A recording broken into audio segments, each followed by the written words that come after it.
lupa, bukan perjumpaan biasa, tetapi perjumpaan kita ini perjumpaan marhumah yang dirahmati Allah, perjumpaan yang semoga juga diberkahi oleh Allah karena kita berjumpa dalam ibadah, dalam taat kepadanya.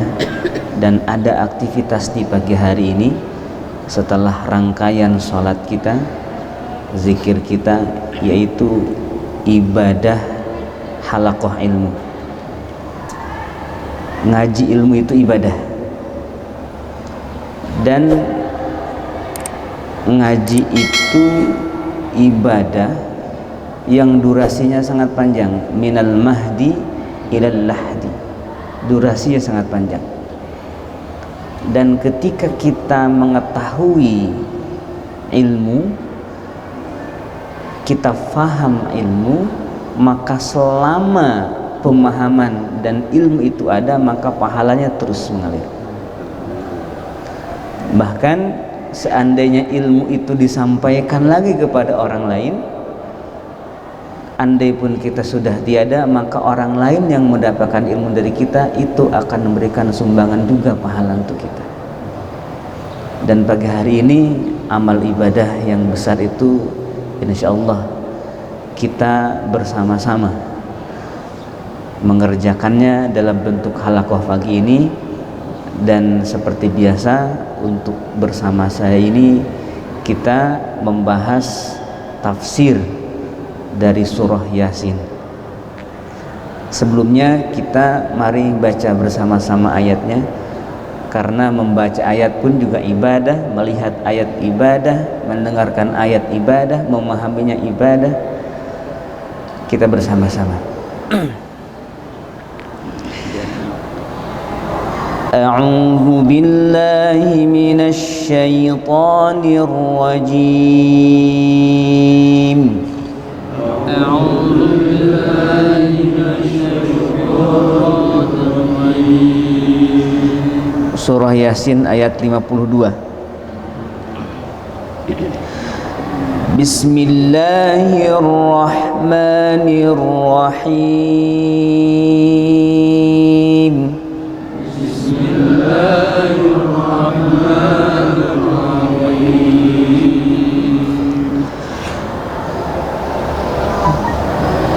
Qalu ya wailana man ba'athana min marqadina.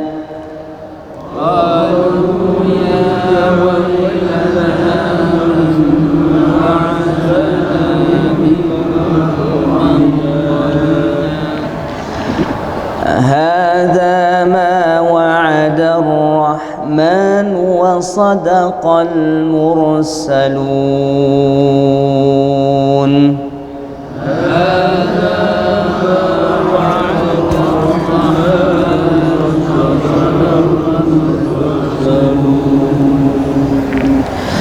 صدق الله العظيم.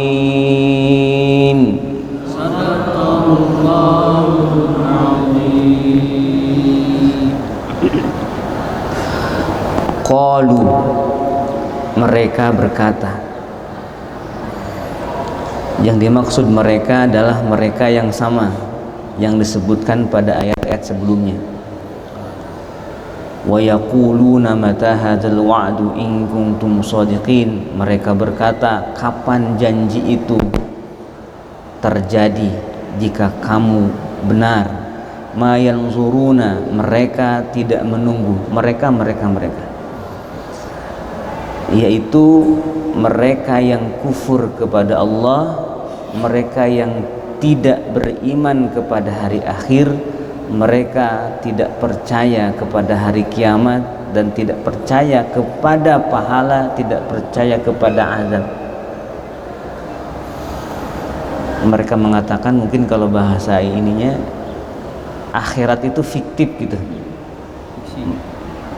fiktif. Mereka tidak percaya itu. Jadi mereka bertanya, kapan kiamat terjadi? Itu bukan karena ingin terjadi, tetapi karena mereka tidak percaya.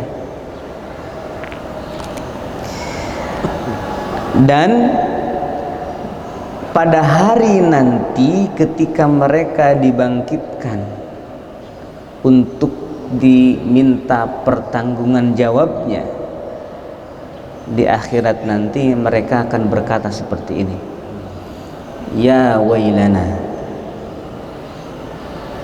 celakalah kami,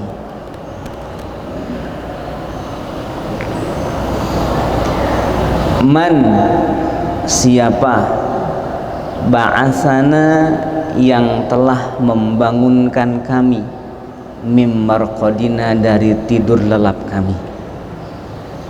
Marqad itu tempat tidur yang nyaman sehingga tidur itu nyenyak, istirahat cukup, namanya marqad. Naum, ada rukud, ada naum. Dalam surah Al-Kahfi ada ayat wa tahsabuhum ayqadha wa hum rukud. Rukud itu artinya tidur. Ashabul Kahfi itu tidur, tapi tidurnya begitu nyenyak, begitu nikmat, sampai nggak bangun-bangun kalau Ashabul Kahfi itu, kecuali setelah 309 tahun menurut kalender Hijriyah dan 300 tahun menurut kalender Syamsiyah atau Masehi, ya. Karena memang tahunnya itu disebut Masehi, dihitung menurut mereka itu dari kelahirannya Nabi Isa alaihissalam. Kalau Hijriyah itu dihitung dari hijrahnya Rasulullah sallallahu alaihi wasallam. Sebenarnya nama kalendernya bukan Masehi dan Hijriyah, tetapi kalender Syamsiyah dan kalender Qamariyah, kalender matahari dan kalender bulan.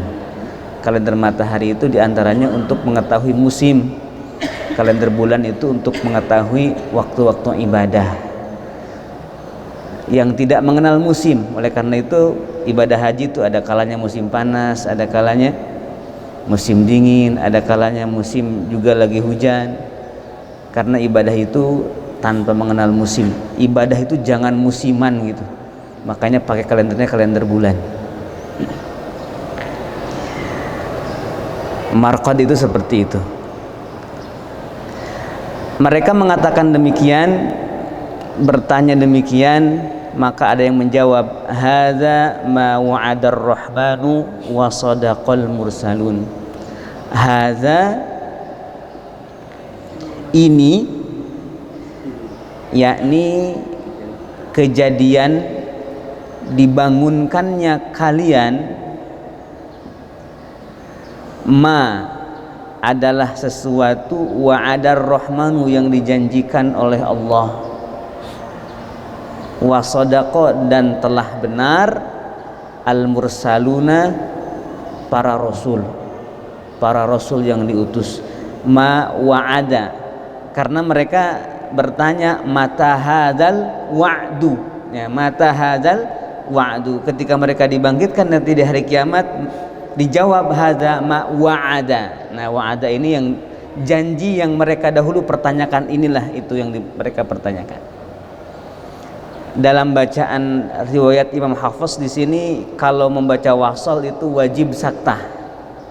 Kalau dibaca wasal, qalu ya wailana man ba'athana min marqadina hadza ma wa'ada ar-rahman wa sadaqal mursalun. Sakta itu berhenti tanpa nafas, berhenti sesaat tanpa nafas. Kalau berhenti dengan nafas itu bukan saktah tapi waqaf. Nah, di sini bisa waqaf. Qalu ya wailana man ba'athana min marqadina. Bisa waqaf kayak tadi kita baca, waqaf di situ. Kemudian hadza ma wa'ada ar-rahman wa sadaqal mursalun. Langsung ibtida dari hadza. Ini boleh, waqaf boleh, wasal boleh, tapi kalau wasal wajib harus saktah, ya. Kalau wasal wajib harus saktah. Juga dalam surah Al-Kahfi ayat 1 itu persis di akhir ayat, walam yaj'al lahu 'iwaja. Jadi di situ wakaf, bisa wakaf karena kan akhir ayat, bahkan sunnah wakaf di situ. Lalu qayyima dan seterusnya, ya. Tetapi kalau mau wasol boleh juga, hanya saja kalau wasol harus saktah. Jadi saktah itu kalau wasol, ya. Saktah itu wajib kalau wasol saja. Kalau wakaf itu tidak ada saktah, cukup saja di situ. Bahkan Rasul itu dalam riwayat hadis yang diriwayatkan oleh Ummu Salamah, kalau membaca Al-Quran itu sampai kepada penutup ayat berhenti, wakaf. Makanya kalau ingin mengikuti sunnah sesuai yang diriwayatkan oleh Ummu Salamah, maka walam yaj'al lahu 'iwaja, berhenti, wakaf di situ. Nafas dulu, ya, nafas dulu. Qayyiman liyunzira ba'san syadidan min ladun. Jadi wakaf di situ. Tetapi kalau misalkan wasol, karena bacaan wasol pun juga dari Nabi juga sama, maka wajib saktah, ya, wajib saktah. Jangan sampai walam yaj'al lahu 'iwajan qayyima. Nah, itu ikhfa jadinya. Kalau nggak ada saktah jadinya ikhfa. Tetap aja di situ pakai mad iwad, walam yaj'al lahu 'iwaja qayyiman liyunzira ba'san syadidan min ladun. Nah, itu namanya saktah. Dan ini pun saktah ini riwayat Imam Hafiz. Imam Hafiz dari Imam Asim. Imam Asim dari Abu Abdurrahman As-Sulami dan Zir bin Hubaish. Abu Abdurrahman As-Sulami dan Zir bin Hubaish dari Utsman bin Affan, dari Ali bin Abi Thalib, dari Ubay bin Ka'ab, dari Zaid bin Sabit, dari Ibnu Mas'ud. Mereka berlima dari Rasulullah sallallahu alaihi wasallam. Jadi bacaan Al-Quran kalau wasol, misalkan dalam surah Yasin ayat 32 ini, itu ada saktah, itu ada tuntunannya dari Rasulullah sallallahu alaihi wasallam. Tetapi kalau misalkan wakaf, itu juga ada tuntunannya dari Rasulullah sallallahu alaihi wasallam. Kalau wakaf jelas itu berhenti, lebih enak, ya. Kalau wasol harus ada saktahnya. Ini diajarkan oleh Rasulullah sallallahu alaihi wasallam dengan sanad yang mutawatir. Qiraat itu begini, ya. Al-Quran itu diturunkan dengan berbagai macam bacaan. Jadi bacaan yang berbeda-beda itu bukan dikarang oleh Rasulullah, apalagi dikarang oleh para sahabat, apalagi dikarang oleh para ulama. Tetapi semuanya bacaan itu diturunkan oleh Allah Subhanahu wa ta'ala. Bahkan hari ini kita alhamdulillah bisa menyelamatkan sampai 10 macam bacaan Al-Quran. Sebenarnya lebih dari itu sebenarnya dulu itu. Hanya saja pengucapnya sudah sedikit. Bahkan dari 10 bacaan Al-Quran yang mutawatir itu, yang diselamatkan oleh para ulama, hanya beberapa riwayat saja yang masih dibaca oleh orang. Yang paling populer adalah riwayat Imam Hafiz, itu bacaan kita, ya. Riwayat Imam Hafiz itu bacaan kita. Ada juga riwayat Imam Warsh dan Qalun, yang itu biasanya dibaca di daerah Afrika, Mesir, Maroko, Libya, Aljazair. Itu biasanya pakai bacaannya bacaan qiraat Imam Nafi', riwayatnya Qalun atau riwayat Warsh, ya.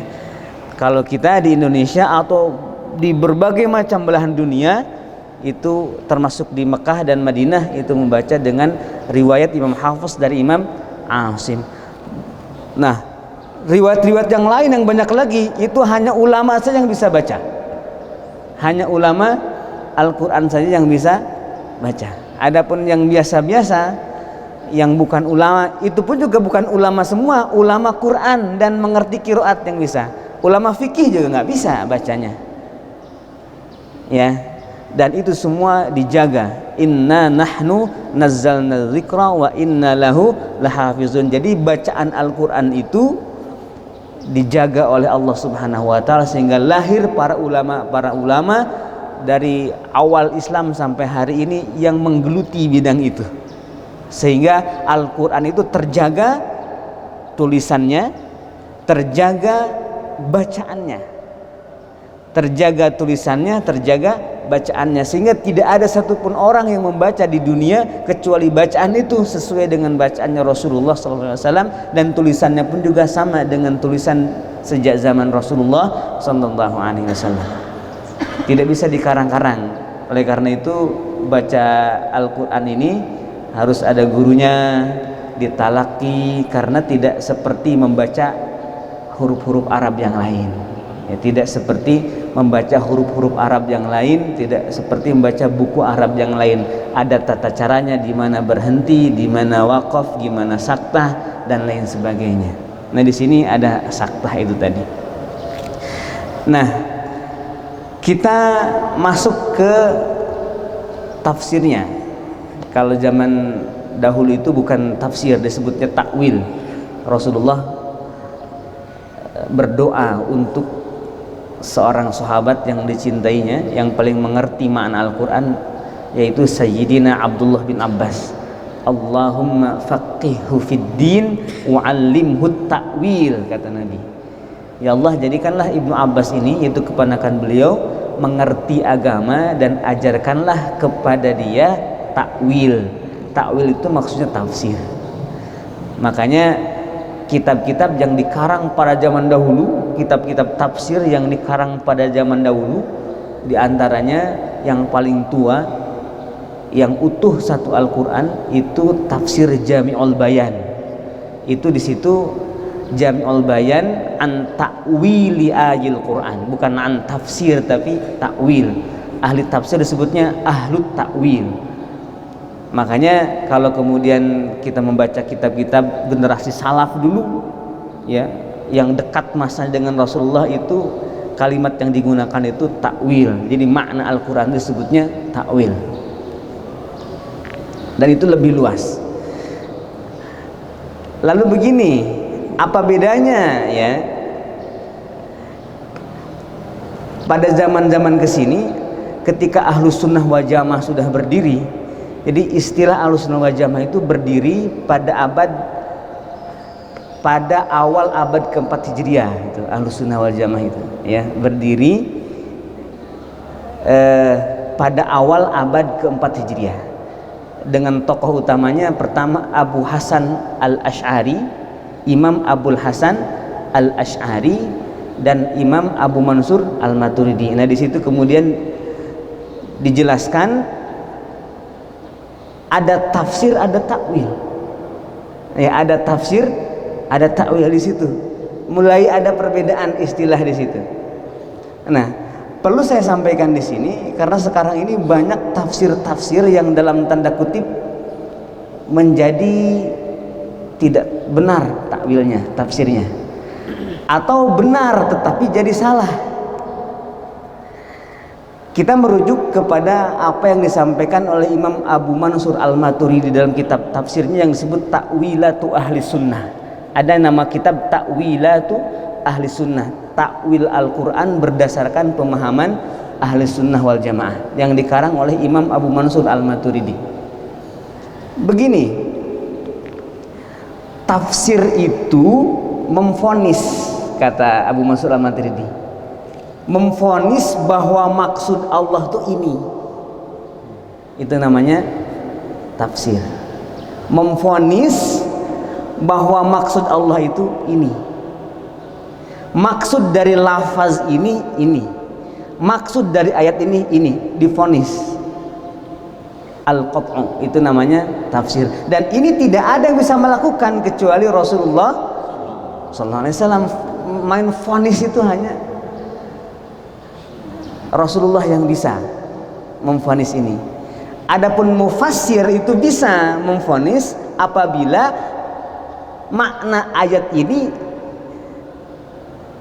dia dapatkan dari hadis. Misalkan Rasulullah berkata bahwa makna ayat ini adalah begini, nah itu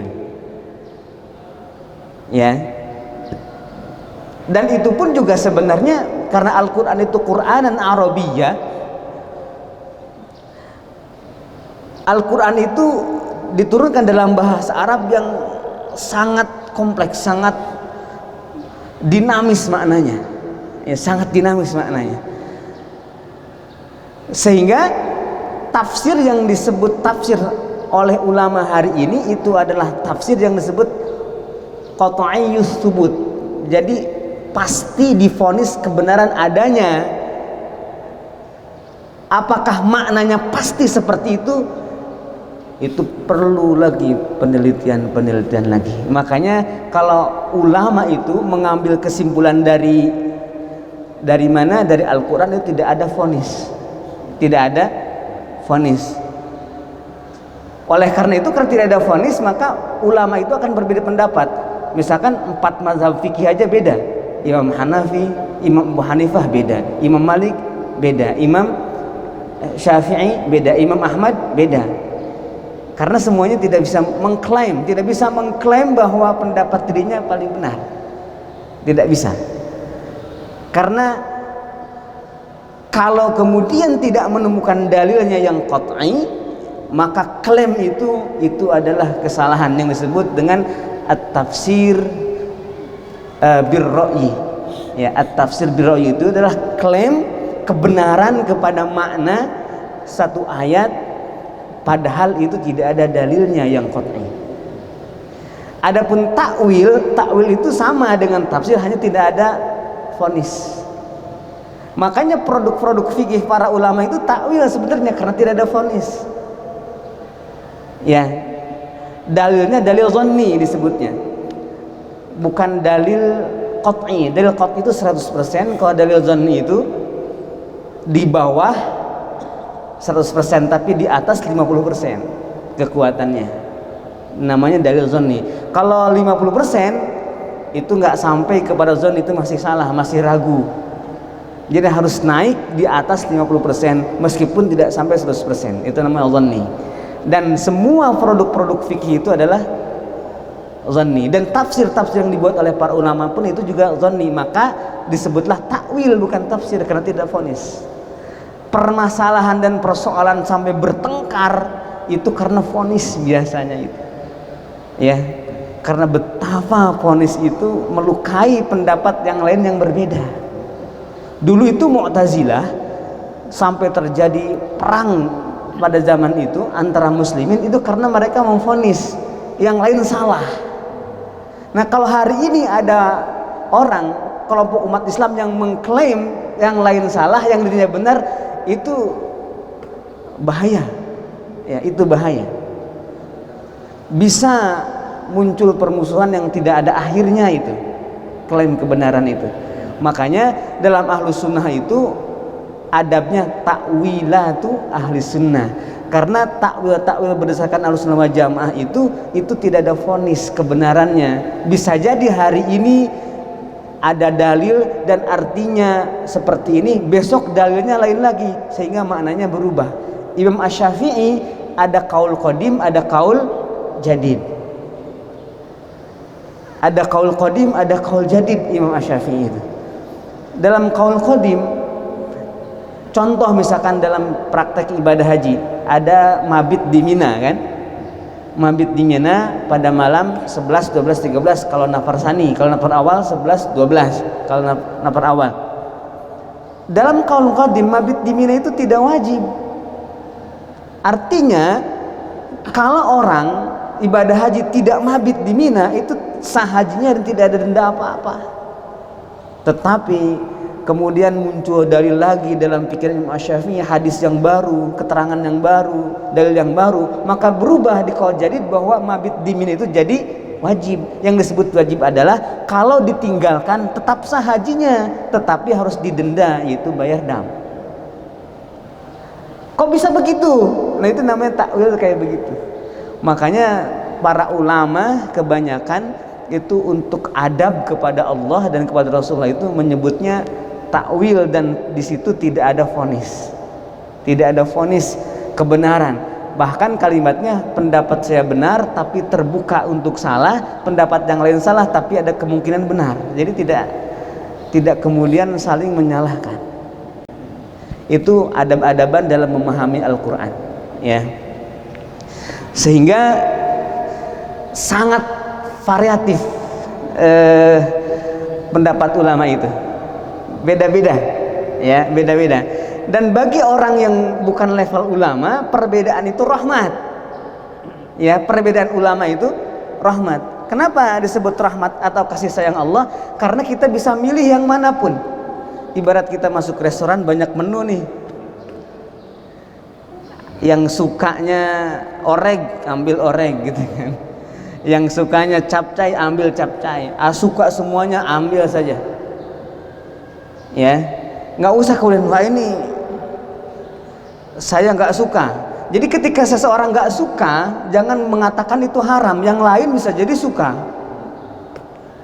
Ya, cocok yang dengan kita cocok, dengan yang lain tidak cocok, dan seterusnya begitu. Jadi pendapat para ulama berbeda-beda. Itu untuk apa? Untuk memudahkan dan kita banyak pilihan. Karena Al-Quran itu sejatinya segala sesuatu ada jawabannya di Al-Quran. Ada jawabannya di Al-Quran. Hanya saja untuk menemukan jawabannya itu perlu diracik dulu. Yang bisa meraciknya itu adalah ulama itu tadi. Ya, yang bisa meracik itu adalah ulama, dan kita sebagai konsumennya sudah kita percaya kepada ulama, ya, kecuali mungkin hari ini. Kalau hari ini harus banyak tanya, ya. Kenapa hari ini? Takutnya ada produk fikih yang beracun. Jadi ulamanya ini malpraktek gitu, dia belum sampai ke level ulama, tiba-tiba dia berijtihad. Akhirnya produk fikihnya meracuni masyarakat. Banyak tanya, banyak belajar kalau hari ini. Nah, kita masuk ke ayat ini. Ini pun juga saya senang menyebutnya takwil daripada tafsir. Jadi takwil surah Yasin gitu. Ya. Karena tadi itu adab bahwa tafsir itu ada vonis di situ, kalau takwil itu tidak ada vonis di situ. Itulah kemudian rahmatan lil alamin Islam. Qalu ya wailana man ba'atsana min marqadina. Pada ayat sebelumnya Allah Subhanahu wa taala menceritakan kejadian yang dialami oleh manusia di akhir kehidupan ini. Apa?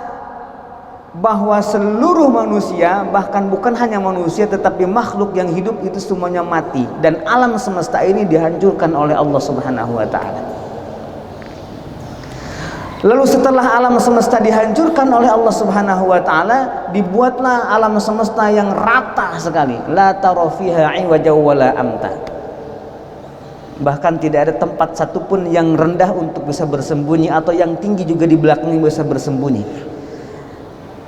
Dalam ayat sebelumnya, wa nufikha fis suri fa idzahum minal ajdath ila rabbihim yansilun. Maka setelah alam semesta itu rata dan semua makhluk mati, itu ada kalanya, bukan ada kalanya, ada jeda saat itu. Katanya ada mengatakan 40 hari jeda itu, di mana bahkan malaikat Jibril juga mati, iblis mati, malaikat Israfil juga mati, semua mati makhluk Allah. Yang ada hanya Allah Subhanahu wa taala. Bahkan orang-orang yang diazab di kubur saat itu juga nggak diazab, karena malaikat yang mengazabnya pun juga mati semua. Itu dalam tafsir surah Yasin demikian, yang dikarang oleh Syekh Hamamizadah. Jadi ada setelah masa penghancuran itu bahkan orang yang kafir kepada Allah itu istirahat dari azab. Itu istirahat dari azab. Lalu kemudian Allah menghidupkan malaikat Israfil, lalu malaikat Israfil diperintahkan oleh Allah untuk meniup kembali sangkakalanya, dan dengan tiupan ini semua yang mati itu hidup. Jadi ada dua tiupan. Tiupan pertama semua yang hidup mati, tiupan yang kedua semua yang mati hidup lagi. Bukan hanya manusia, hewan-hewan juga pada hidup saat itu. Nah, fa'idhahum minal ajdath ila rabbihim yansilun. Maka ketika dibangkitkan lagi dari setelah kematiannya, semua manusia, termasuk manusia yang tidak percaya kepada hari itu juga dibangkitkan. Dan mereka bersegera menuju Allah Subhanahu wa taala, dan ketika itu mereka baru menanyakan, man ba'atsana mim marqadina. Lagi enak-enak tidur, siapa yang bangunin? Itu menurut tafsir dari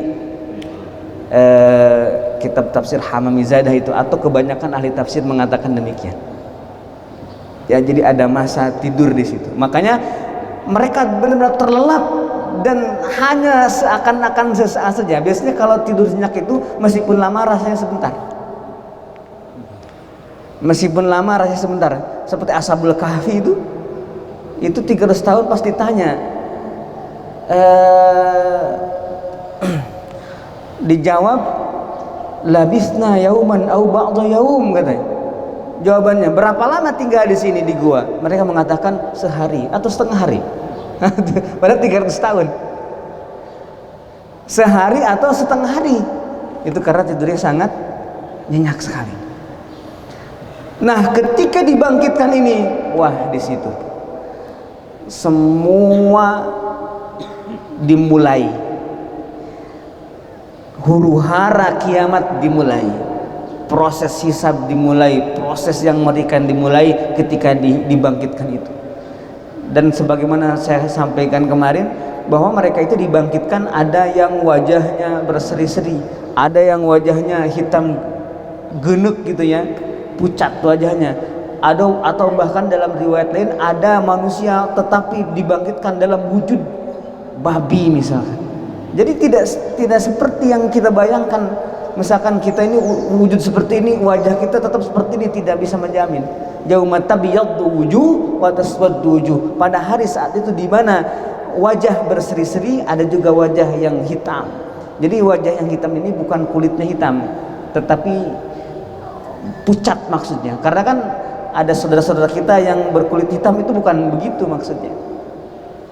Bisa saja putih tetapi saat itu hitam. Ya nggak apa-apalah hitam di dunia, yang penting putih di akhirat. Ganteng di akhirat itu lebih penting daripada ganteng di dunia. Sehat di akhirat lebih penting daripada sehat di dunia. Ada nanti saat itu. Dan orang mengatakan, yang tidak percaya kepada hari kiamat itu mengatakan, ya wailana man ba'atsana mim marqadina. Dalam tafsir Ibnu Katsir disebutkan, sebenarnya mereka itu tidak pernah berhenti di azab di alam kubur itu, ya. Jadi tidak ada istilah tidur tadi itu. Dalam Ibnu Katsir mengatakan tidak ada istilah tidur itu, ya. Orang kafir ini tidak ada istilah tidur, terus diazab sampai dibangkitkan, ya. Ibnu Katsir. Hanya saja kenapa mereka mengatakan seakan-akan selama di kubur itu mereka tidur, gak diazab? Karena apa? Karena ketika mereka dibangkitkan itu azab begitu besar, seakan-akan azab yang di kubur itu gak ada bandingnya. Jadi azab kubur dibanding dengan azab pas dibangkitkan dari kubur itu gak ada apa-apanya, seakan-akan gak ada apa-apa. Padahal itu azab kubur menderitanya sudah setengah mati, sangat menyakitkan. Tetapi melihat azab di hari kiamat yang begitu besar itu seakan-akan nggak ada, maka akan tidur saja. Ada juga yang mengatakan seandainya ahli neraka dilemparkan ke dalam api dunia, maka mereka akan tidur. Karena api dunia ini jadi dingin rasanya, bukan karena dingin apinya, tetapi karena betapa panasnya di dalam neraka itu.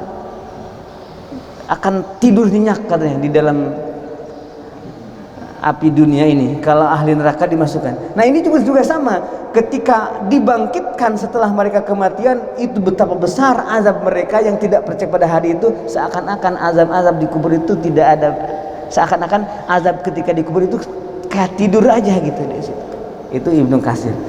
Dan sebenarnya secara tafsir Ibnu Katsir ini lebih punya bobot dibanding dengan tafsir-tafsir yang lain. Kan begitu ya biasanya ya, kita melihat lagi haus ya, lagi haus, belum lagi lapar, belum makan sehari, itu kan udah luar biasa. Tapi ternyata ada teman kita 3 hari belum makan, itu jadinya laparnya nggak jadi. Seorang sahabat, bukan seorang sahabat, banyak para sahabat ketika perang Khandaq menggali parit itu mengadu kepada Rasulullah, ya Rasul kita ini lapar.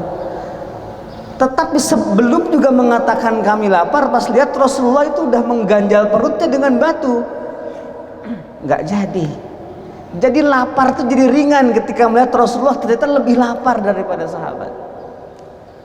Nah gitu kan, memang di dalam masalah dunia itu kita harus melihat ke bawah. Dalam hal akhirat kita harus melihat ke atas. Kita itu harus tamak di dalam ibadah itu. Kapan sampai seperti ibadah Imam Asy-Syafi'i selama Ramadan hatam Qurannya sampai 60 kali gitu, kapan? Jadi harus lihat ke sana. Tetapi dalam hal dunia lihat ke bawah, jangan sampai kapan rumah nih gedein, itu udah salah aja. Lihatnya kepada orang yang tidak punya rumah dong, lihatnya agar selalu bersyukur. Orang yang punya rumah, yang nggak punya rumah pun juga harus lihat. Misalkan orang nggak punya rumah tapi bisa ngontrak, lihat kepada orang yang nggak ngontrak pun juga nggak bisa, lihat ke bawah terus. Maka ketika melihat ke bawah lebih syukur, maka rezekinya lebih banyak nanti dari Allah Subhanahu wa taala. Jadi dalam hal ibadah harus seleranya tinggi. Ya, seleranya tinggi, tapi dalam hal dunia itu harus serendah-rendahnya seleranya. Jangan dibalik. Jadi lihat orang mobilnya bagus kabita, lihat orang ahli tahajud nggak ada usaha. Padahal sebenarnya untuk jadi ahli tahajud kan gampang, tinggal bangun aja malam terus sholat. Daripada untuk mengumpulkan beli mobil yang mewah kan itu agak lama. Tapi kalau untuk menjadi ahlul khair itu harganya ibaratnya sangat murah sekali. Maksiat itu mahal harganya, ibadah itu murah harganya dan lebih istimewa, lebih menakjubkan, lebih indah. Tapi kenapa orang lebih suka berkorban untuk maksiat tetapi tidak siap berkorban untuk akhirat itu? Nah di sini man ba'atha marqadina, ketika dibangkitkan mereka pada hari kiamat seakan-akan di azab kubur itu kayak tidur aja, saking betapa beratnya azab setelah dibangkitkan itu. Maka di situ ada yang menjawab. Yang menjawabnya siapa? Yang menjawabnya orang-orang mukmin yang ketika di dunia percaya akan kejadian itu. Ini adalah episode hidup yang akan kita jalani nanti. Di hari itu kita apakah termasuk orang yang mengatakan ya wailana man ba'atsana min marqadina, atau termasuk yang mengatakan hadza ma wa'adar rahman wa sadaqal mursalun? Hadza, inilah yang dijanjikan Allah, yang kamu ketika di dunia kamu pertanyakan mata hadzal wa'duna, hadzal wa'du hadza. Janji itu adalah ini.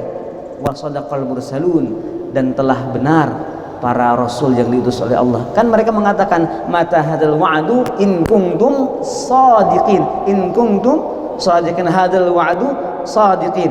Jadi hadza ma wa'ada ar-rahman wa sadaqa dari as-sadiqin itu terbukti bahwa para rasul itu benar dalam apa yang diucapkannya.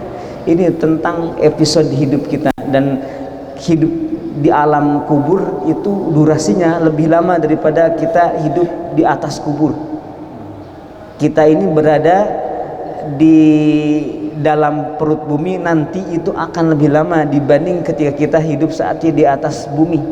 Ketika dibangkitkan setelah kematian itu, maka di hari itu kan ada proses. Pertama proses dibangkitkan dari kubur, kemudian ada proses mahsyar, ada proses hisab, ada proses memberikan buku amal. Dan itu bukan setahun 2 tahun, tetapi itu ribuan tahun prosesnya, dari satu proses ke proses yang lain itu. Kita di dunia hidup ini, jangankan dalam keadaan segala susah, dalam keadaan segala ada pun, selama misalkan hidup 50 tahun atau 70 tahun itu udah kerasa lelahnya. Bagaimana nanti di situ? Ya, yang betapa ketika dibayangkan, kita berdoa kepada Allah Subhanahu wa taala, semoga ada kita termasuk orang yang disebut masuk surga bil ghairi hisab. Jadi proses itu dilewati semua. Jadi apa ya, jalur apa namanya, jalur VIP gitu masuk surga itu ya. Ya, ya ada jalur khusus gitu, orang yang mengantri gitu. Saya ini apa, imigrasi saja, imigrasi, apa namanya, fast track ya, iya, langsung.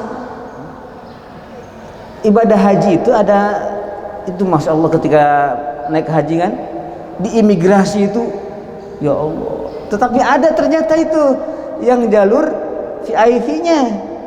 Jadi nggak harus ngantri lama sampai 6 jam, bahkan 7 jam, paling sebentarnya itu 5 jam ngantrinya itu di imigrasi itu. Dan itu harus ngantri. Ya, ternyata ada yang jalur khususnya itu. Ini saya kebayangkan adalah orang mukmin yang masuk surga bil ghairi hisab, tanpa ada proses antrian di imigrasi akhirat nanti.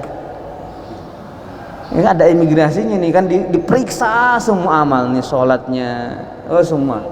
Yang paling pertama itu sholat dibahas di situ. Jangan sampai kemudian ada satupun sholat yang tertinggal di situ. Ada sholat yang bolong, ya, yang tidak sah sholatnya, yang atau tidak dikerjakan sholatnya, itu lebih parah lagi. Jangan sampai lolos nanti diperiksa sholat, diperiksa puasa, diperiksa hajinya. Kalau yang haji, ya haji itu kan wajib bagi yang mampu ya. Kalau yang tidak mampu tidak wajib. Tapi kalau misalkan mau maksain haji ya sah saja hajinya. Ya, jadi misalkan ada orang tidak mampu berhaji, dia itu kan belum wajib, tapi ternyata dia haji meskipun nggak mampu, sah nggak hajinya? Sah. Ya, karena mampu itu bukan syarat sah, tapi syarat wajib. Maka dalam haji itu ada syarat wajib, ada syarat sah gitu. Kalau syarat wajib itu ya kalau belum terpenuhi nggak wajib. Kalau syarat sah itu kalau nggak terpenuhi itu tidak sah, bukan nggak wajib. Ada juga namanya syaratul ijza, baligh gitu. Baligh itu bukan syarat wajib, bukan syarat sah. Artinya anak kecil nih haji itu sah, ya. Digendong-gendong sama emaknya itu sah, tetapi itu belum wajib dan juga belum mencukupkan menggugurkan kewajiban. Artinya ketika dia balik, dia dapat rezeki lagi, harus haji lagi. Itu, ya. Mudah-mudahan yang belum haji bisa tertunaikan semua rukunnya di sini, ya. Karena yang namanya haji itu bukan soal kewajiban doang, tetapi itu apa ya? Semacam panggilan Allah untuk memberikan kemuliaan kepada hamba-hamba pilihannya. Seringkali itu, ya mohon maaf, ada orang yang duitnya banyak tapi dia nggak mau itu naik haji. Tapi ada orang yang tidak punya apa-apa, tiba-tiba Allah gerakan langkahnya untuk bisa menunaikan itu semua. Wasadaqal mursalun, nanti akan diperiksa umrohnya, diperiksa hajinya, diperiksa amal ibadahnya, diperiksa semua saat itu. Tetapi orang-orang yang masuk surga bigori hisab itu tidak itu semua, langsung saja tanpa ada pemeriksaan apalagi langsung masuk ke dalam surga. Jadi bisa dihemat tuh ribuan tahun, bisa langsung nyeplos gitu ibadatnya ke sana. Dan kita berharap nanti akan ada pembahasan setelah ini, ada orang-orang yang ashabal jannah nanti di ayat 55. Itu orang-orang yang masuk surga bil ghairi hisab. Amalnya apa aja sih kok bisa gitu, ya. Kalau dalam surah Al-Waqiah itu was-sabiqunas sabiqun ulaikal muqarrabun. Jadi ringkasnya begini, orang yang masuk surga bighairi hisab itu bukan hanya orang yang ahli ibadah, tetapi ahli ibadah itu nggak menunda waktu, set gitu, cepet. Ya kalau orang suka nunda-nunda ya masuk surga juga nanti tunda-tunda. Jadi wasabiquna dan orang-orang yang bersegera ketika mengerjakan ibadah, as-sabiquna adalah orang-orang yang cepat masuk surganya. Misalkan sholat berjamaah, ya kalau orang lain pas azan baru masuk, dia sebelum azan udah duduk tuh di masjid, jadi udah siap. Orang yang baru wudhu dia udah ke masjid. Siapa yang paling cepat, dia paling cepat lagi. Zakat ataupun amal ibadah yang lain, orang lain masih proses untuk mengerjakan, dia udah duluan gitu. Orang lain masih tidur, dia sudah bangun. Orang lain masih ke air mandi, dia udah sholat tahajud terus gitu ya, cepat. Orang lain masih jauh di sana, itu wasabiqun. Jadi sama sebenarnya ibadahnya. Yang ini sholat, cuman ini sholatnya itu lebih dulu ya, yang ini belakangan nih ke masjidnya gitu. Jadi sama-sama puasa juga, cuman yang ini puasanya begini, yang ini puasanya begini gitu. Jadi ada kualitas yang berbeda dalam soal keseriusan mengerjakannya tanpa menunda waktu. Itu diantara, nanti akan bahas nih di ayat yang ke-55. Ini baru ayat 52, berarti masih ada 3-4 lagi. Baik, itu yang bisa kita bahas bersama-sama dari surah Yasin ayat yang 52 ini. Semoga Allah Subhanahu wa taala menerima rangkaian ngaji kita sehingga menjadi amal yang, semoga amal inilah yang menjadikan kita bisa melalui proses yang disebut dalam surah Yasin ayat 52 ini terlewati dengan cepat di akhirat nanti. Amin ya Allah ya rabbal alamin. Wassalamualaikum warahmatullahi wabarakatuh.